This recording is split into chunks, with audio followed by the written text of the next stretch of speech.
Welcome to 45 on the Hour podcast. I'm your host, Colt 45, and this is Lead by Example.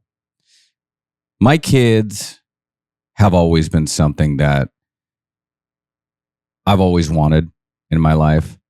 I think that I've always wanted kids to the point to where I wanted them without regard to how I was going to act as a father and as a mentor and as a provider. I think that I would just have kids and things would just evolve and they would grow up and, you know, I would have them in my life and all that stuff's great and that's all reality. But at the end of the day, I never thought about my own personal life and how I lived would attribute to the growth of their beings and how I lived my life and how that would reflect onto them. And I never took accountability for that for many years. Literally up until probably about the age of 37 is when I started getting to the understanding of what human beings are designed to be, and we're emotional beings. So as soon as I realized that and I started understanding that, and that was a focus that I needed to really have a vision on, focusing on and learning about so that I could be the best version of myself to them and all the other stuff I talk about currently, I needed to first take a step back and assess the situation that I had at hand. So parents set the tone for their children from beginning to end in their life and everything they do. If you eat healthy, they eat healthy. If you exercise, your kids will exercise. If you behave appropriately, your kids will behave appropriately. Just don't ever tell them how to live. Show them. That's kind of the whole focus of this little short episode I have for you guys. I want to give you guys some examples, okay, of what I learned, okay, being a parent and how to evolve as a parent. And I also want to tell you that it's not too late. If you're a parent out there and you're saying, you know what, I've already screwed up enough, Colt. I ain't changing. There's no way they're going to learn. My daughter is 14 or 15 or about to be 18 or my son or whatever. It's never too late. It's never too late to show them, okay? Because you're never going to what? You're never going to give up on your kids. I'll never give up on my kids no matter what. May show them some hard love every now and then, but I'll always mention that I love them. And what I'm doing for them is trying to teach them, okay? Because I'm their parent first, okay? I'm not their friend. I make that very, very broad to my kids. I make my daughters understand that I'm their parent, okay? There's a real broad approach to that, but you know, there's things that I can or can't do, but I make sure that I'm not going to be your friend, because a friend is someone who's just going to, you know, be there for you, but they're not going to care deeply about your future maybe as much as a parent would, okay? And so as a parent, it's my job to teach you and correct you, and not adhere to your adversities or the things that are troubling you, but to understand them. But let's move forward. Some examples, okay? In past traumas, I was raised with a family that was extremely obese and overweight.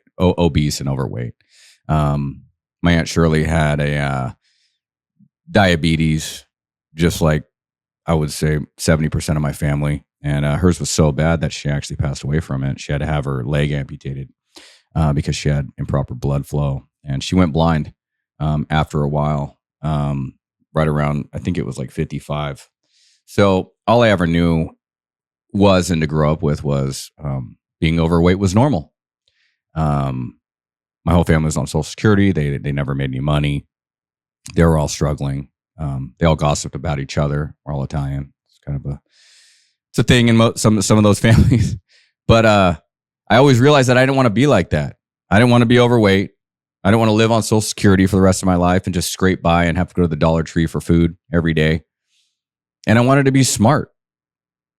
And I wanted to be able to give more to my kids and my family because I felt like they deserved more.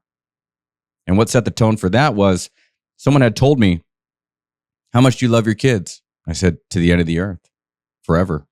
I'll give them whatever. Be like, you say that, but you're not doing it. And someone told me that.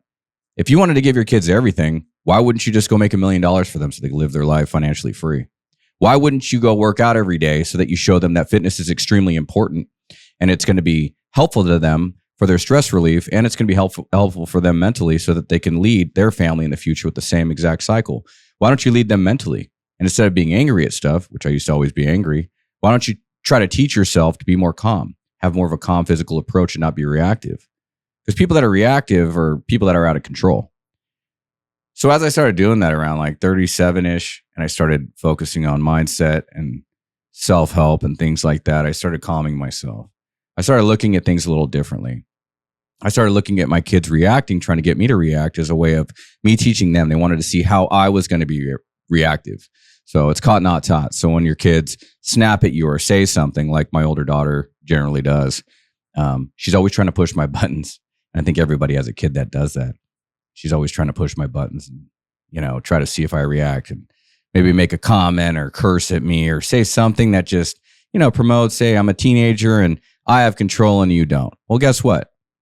You can think you have control, but when you need something, I'm going to be here for it. And I'll be the deciding factor in whether I'm going to grant you that or not, depending on your actions.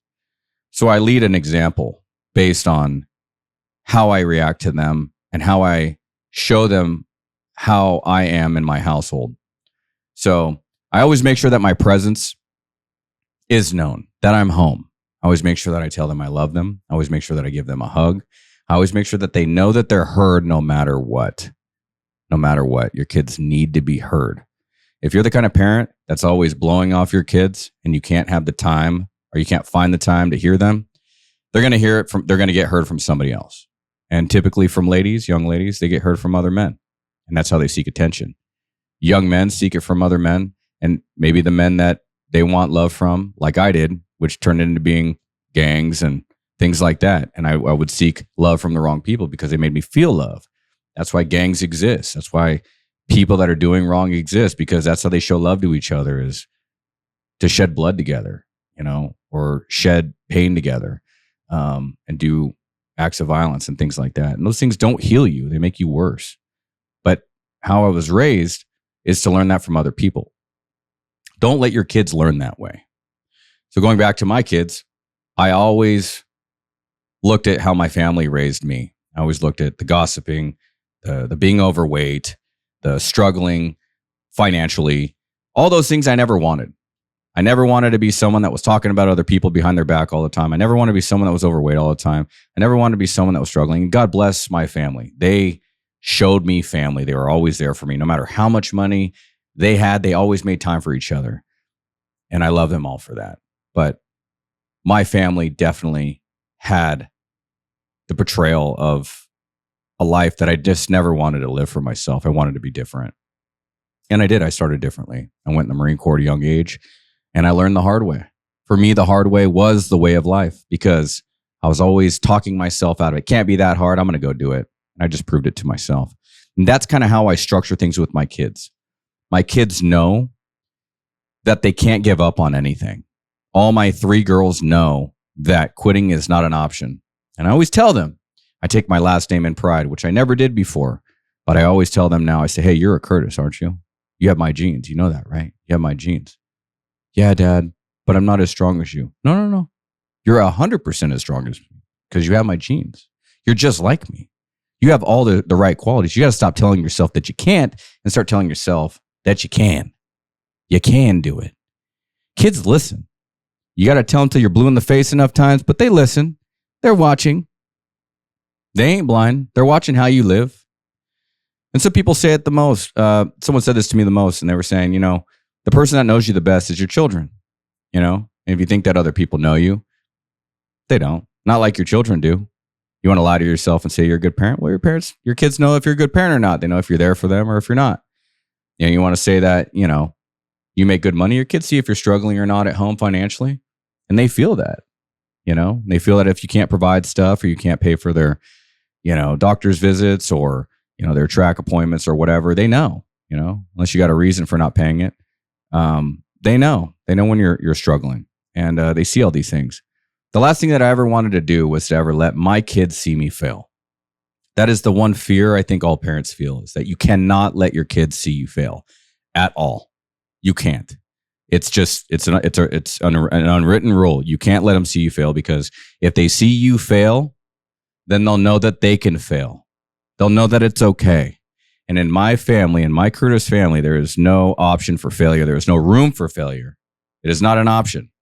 You go till you have no more in you. You never quit, because there is always a sunny side of the hill once you get over it. Okay. You might be a little gloomy at first. It might be a little rough. Today might be a little rough, but you're just living by the moment. And I always tell my girls, just because you're having a bad moment doesn't mean you're having a bad life. Remember that. Just because the moment itself is bad, that doesn't mean that the end of your life is going to be the exact same way. Those are just moments. Those are brief moments in time. Life has to have low frequencies and high frequencies. These frequencies are set so that we desire the other frequency. Okay. We naturally think negatively as humans. So when you have a high frequency, our natural, path is to go negative, and it's to think about that. It's a natural thing. Okay. You want to try to vibe at the highest realm possible. And the highest realm of frequency is authenticity. And I've said this before, your most authentic self. If you want to cuss because that's your natural self, then you cuss. If you want to be all about God and talk about it all day long, then you talk about it all day long. If you want to be at home with your kids and just love your family all day long, then do that. Be who you are authentically. Okay? Those are your people. Don't worry about what anyone perceives you as. The only person that matters how they perceive you is God and your children. That's it. And your spouse, of course, if you're married. You have to understand where the true value is in life. Nothing else matters. Everyone has a chance to set the tone for their children. Everyone has a chance to change the history of what had become before you. Just because you had an obese family on Social Security that was involved in whatever that just wasn't who you are today, doesn't mean that you have to live life that way. You don't have to continue the cycle. Because I was the first person that actually broke my cycle in my family. I should be 220 pounds right now.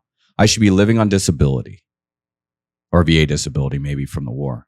I should be doing everything other than trying to have a life for myself. I should be sitting at home, eating bonbons and just overweight stuff, getting food in my belly button, watching TV and exonerating myself with porn or whatever garbage, and just having no purpose on having a better future. I should be doing that because that's just how my history was. But I think there comes a time when you want more. And I wanted more. I didn't want more just for myself. I wanted more for everybody else. I wanted my family to be proud of me. My whole life, all I wanted was somebody to be proud of me. I wanted my grandma and my grandpa looking back up at me because they tried so hard to financially support us. Even though my mom had nothing, being a poor single woman, my grandparents were always there for me with nothing in their pockets but love. My grandpa took me to get donuts all the time because that's all he could afford. Couldn't buy me anything. His car barely ran, but he was always there for me. That's one thing that my family always had and that I took from. Because you take something from everything. You take a learning experience from everything. And my family gave me the most presents. The most presents. I learned what a true Italian family was about. And it was about presents. And in my family, being Italian is all about family. It's all about presents. The more that you're together, the closer that you get. And you got this weird relationship where it's, you love each other sometimes and then you're annoyed by each other. But you're always there for each other, no matter what happens. Every holiday, you guys get together and you guys hang out and do all these fun things. And I still do the same actions with my kids. I celebrate holidays. I decorate. I cook. I do all the exact same stuff that my grandma and grandpa instilled onto me, even though my mom couldn't do a lot of it because she was so poor and so busy working. But I realized that I wanted to take good and bad from being raised. And I wanted to make sure that I took the good from what I learned from my family and the bad, the things that I didn't think a human being should have to accept in their life, which was being overweight, being financially insecure, and having no faith presence. Those things were struggling. So I took the good, which is the family atmosphere, which I wanted to be a family man and have a good life and have, holidays and things like that with my kids so I could show them love and I could show them what dad does. Dad's house is the place where everyone gets together for holidays. But then I also wanted to show them the part that was missing in my life, which was a clean-cut, honest, godly man that is physically present in their lives, that is physically fit, not only physically, but mentally, has a strong mindset, and that is smart and educated. I'm one of the first people with a college degree in my family. And then not to mention being the person that I always admired most. And I broke that cycle because my whole family had things from the past that they never had healed from their kids or their families or whatnot. I took everything and I just started over. I said, you know what? I'm the one that had this horrible past with my dad changing his sex, leaving my mom alone to fend for herself, and all these traumas. And I've forgiven them all. I've forgiven everything. I raised my sister. I took care of my mom. I got out. I went and became a Marine Corps sergeant in the Marine Corps. I went to combat. I got home. And then I was suffering a little bit. But I got back on the horse and I kept riding. And you always pick up your pack and you have to keep moving forward. And your kids need to see that. My kids know the struggles that I've went through. But I don't bring it up as a crutch. I always make sure that they know that those offerings, I call them offerings to me, were to teach me what it's like to be that person on the other side. And I thank God for it every single day, that I was taught to have nothing. I was taught to have less than. I was taught to have adversity and to accept adversity in my life. Mike Tyson said it best. He said, it's not about how many times you get hit. It's about how many times you can get hit and move forward. Actually, I think that was Rocky, right? I think that was Rocky. Sylvester Stallone. It's about how many times you get hit and then how many times you can keep getting hit moving forward. Okay. That's what life is. Life's always going to punch you in the face and it's going to slow you down. Okay. You got to make sure to do the exact same thing and you got to be consistent. Parenthood is all about consistency. If you don't see it today and you don't notice it, and if you're a parent, your kids are watching. They're watching every single move you make, whether you like it or not, whether they tell you they hate you, like my older one sometimes, she thinks she hates me, but they know who the good person is. And all it's going to take is for them to get a little older. You're going to see the person that they turned out to be. And then you're going to know if you made it or not. You're going to know if what you did worked. And if you're that parent that's just having a lifestyle moment right now where you're like, I need to change, Colt, but how am I going to change? Let me tell you. Start up by doing your discipline. Know your non-negotiables. Get your ass up out of bed. Have purpose. Accomplish tasks. Dominate every single moment you're awake. Every single ounce of energy, every single second. Make sure that it counts. Do not invite negative energy into your life. Surround yourself with positive people, even if you have to get rid of everybody and start over. Keep your kids. Create the same cycle, the same consistency every day, and tell yourself that no matter what happens in life, you're going to get up and you're going to do the same thing over and over again. It doesn't matter if you lose it all, you're going to do the same thing over and over again. Have that discipline, have that drive, focus on every moment, be task-oriented, have a vision, have your goals, have your non-negotiables written out, and then take on life and show your kids that you could be the best parent that you can be. Show your kids because they deserve it. They didn't ask to come into this world. You did. You brought them here. Take them as a gift from God and understand that they need to be loved and they need your time and need your presence. And you're going to do the best that you can with what's in your control. Stop focusing on the things that you can't control and focus on the things that you can control because that's life. Okay. You all are winners. And if you're a parent doing it alone like me, I commend you. You're taking on kids that aren't yours. I commend you. And if you're someone that just needs to hear that they're doing a good job, I commend you. And I'm proud of you. Because everybody needs to hear that, especially people that struggle every day to get up and get out and get some every single day. Keep fighting the good fight. Your kids are watching you. And if they're not watching you, someone's always watching you. Make sure that they're watching the best version of you, not someone that's making them a worse version of themselves. Until next time, guys, get up, get after it, and get some.